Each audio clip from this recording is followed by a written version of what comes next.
Kevin, you're just being a bully, Blair shouted.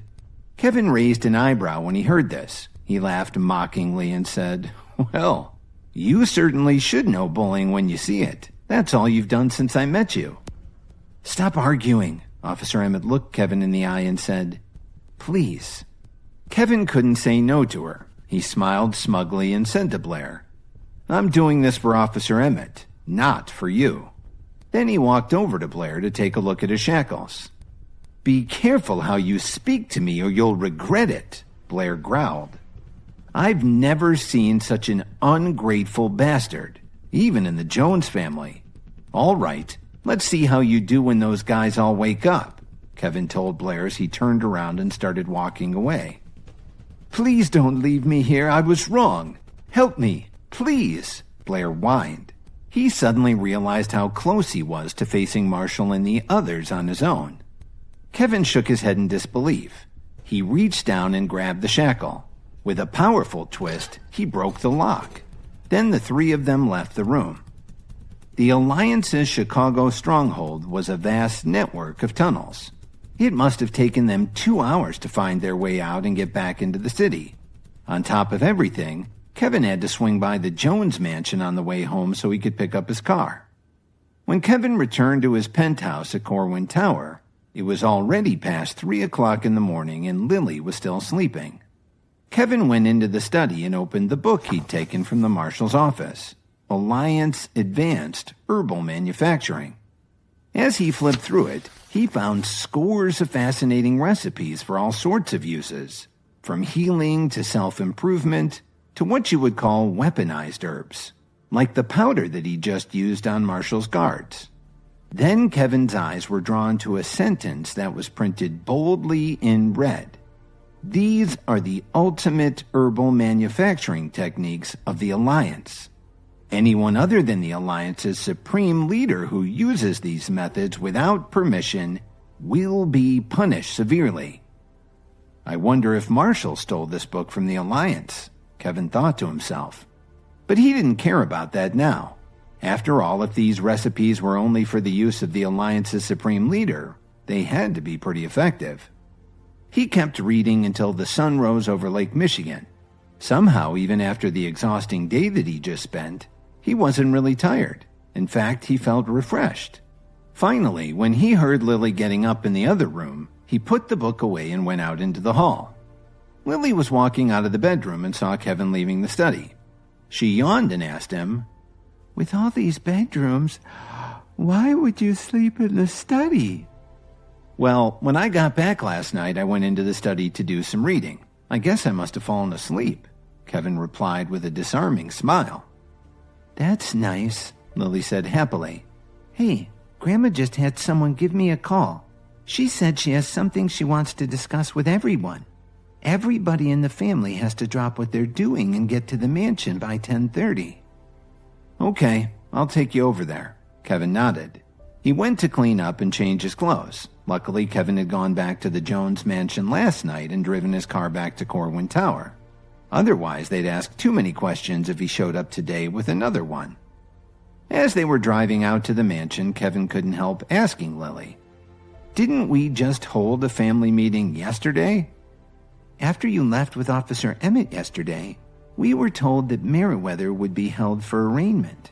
So his deal with the family ended up falling through," Lily explained unemotionally. After her family's cold-hearted reaction to Meriwether's attack on her yesterday, Lily had pretty much given up on them. Kevin was sure that nothing good would come of this meeting, so he sent a quick message to Tyler while he was waiting at a red light. When they reached the mansion, Kevin walked with Lily up to the front door. "You'd better not go in," she whispered to him. "If I don't go in, they'll blame you for everything," Kevin said as he took Lily's hand and comforted her. "Don't be afraid. I'm used to being insulted. It helps that I don't give a damn what they think." Lily was touched when she heard this. She understood exactly what Kevin meant. Then she remembered how Kevin didn't hesitate to stand up and fight with Meriwether for her yesterday. This gave her a warm feeling inside. As Kevin and Lily entered the hall, Jason jumped up and shouted, "Kevin, you've got some nerve coming here. If it wasn't for you, we'd have been able to sell our shares," Jason said as he glared at Kevin. The rest of the family started insulting him, saying that Lily would be better off with Meriwether than with Kevin. Then they defended Meriwether, saying it was just his nature to be aggressive. Jason jeered at Kevin and said, "If I were you, I'd divorce Lily right now. Think of her future. Mr. Meriwether would treat her well, better than you can." This really pissed Kevin off. He snapped back. "Meriwether? Didn't you just see him sitting on the floor in the middle of this room, waiting for the police to take him away?" Kevin looked Jason in the eyes and added, "Don't you know when you're betting on the wrong horse? Of course not, because you're a jackass." "What did you just say? Did you just call me a jackass?" Jason clenched his fists tightly. He wanted to teach Kevin a lesson. But then he thought about how badly Kevin had beaten Meriwether yesterday and how quickly he had done it. He unclenched his fists and sat back down. Kevin didn't pay any more attention to Jason. Instead, he looked around the room at the rest of the family.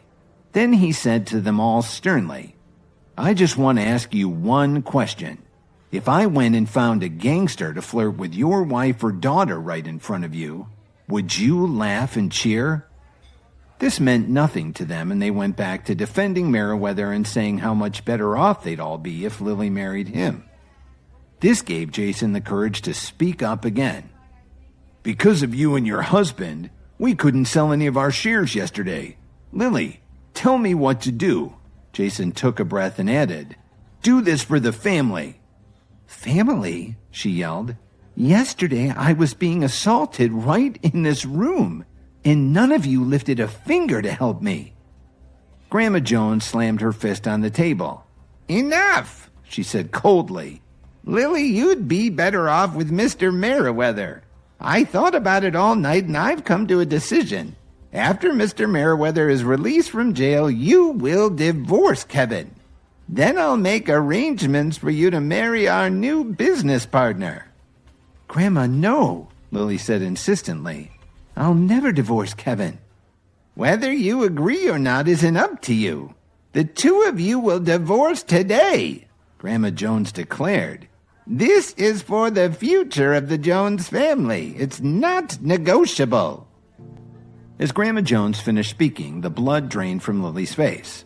But the rest of the family was smiling broadly. They figured that, as long as Lily married Meriwether, they'd be able to sell their shares and start their new company. As for whether Lily would be happy or not, they weren't concerned at all. While they were rejoicing, Kevin suddenly laughed out loud. "This really is a joke." "Why are you laughing?" Grandma Jones asked him angrily. "Why am I laughing? It's because you're not only short-sighted, but you're also fools. You've been deceived, and you also want to sacrifice my wife for this great chance for a comeback." Kevin continued to mock them. "You're willing to sell one of your own just for money. You don't know anything about familial love. That's why I'm laughing." "What are you talking about?" Grandma Jones said as she stood up from her chair. "Who are you to criticize us?" "You've lost control of your business, and now you're trying to give my wife to Meriwether in exchange for money to fund your next disaster." Kevin's expression slowly became serious. "You're quite the leader." "Get out of here! Someone toss him out the door right now!" Grandma Jones yelled. "I'd like to see you try," Kevin said calmly, without a hint of fear in his voice. Who would dare to lay a hand on him after seeing him toss Meriwether around like a doll in this very room? Nobody said a word. Lily saw that the situation was getting out of control, and she was very worried. She tugged at Kevin's sleeve and said, "Please don't say anything else. Grandma's already very angry." "Don't worry, Lily. These people will come crawling back to you," Kevin said gently to Lily. The Joneses heard this and started to whisper to each other. What did he mean by that? Why would they beg Lily for anything? Grandma Jones looked at Kevin and Lily and realized that they loved each other. Before she could say anything, though, the family butler called from the foyer. Mrs. Jones, the CEO of KWTD Corporation, Mr. Tyler Dawn, is here to see you. She motioned for her senior advisors to join her and walked quickly to the door to greet Tyler. "I'm sorry to disturb you again," Tyler said as he walked into the reception room with his assistants. He had a big, broad smile on his face. "To what do we owe the pleasure?" Grandma Jones asked graciously. "I'm in a bit of a hurry, so I'll get straight to the point," he replied. "May I ask if Lily is here today? I'm actually here to speak with her." Before Grandma Jones could answer, Tyler had already found Lily in the crowd. He walked up to her quickly. "I'm Tyler Dawn. Very pleased to finally meet you, my friend," he smiled and said. "It's true what they say. You are quite beautiful." When Tyler said this, nobody understood what was going on.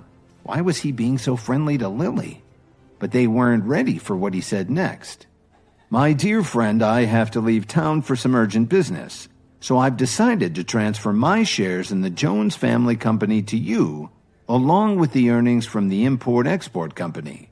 It will all be placed in your name and your name only." Then Tyler gestured for one of his assistants to hand a document to Lily for her to sign. For the first time today, nobody knew what to say. Hi guys, Kevin here. Listen to full episodes of Insta Empire exclusively on the Pocket FM app. Click the link in the description to install the app now.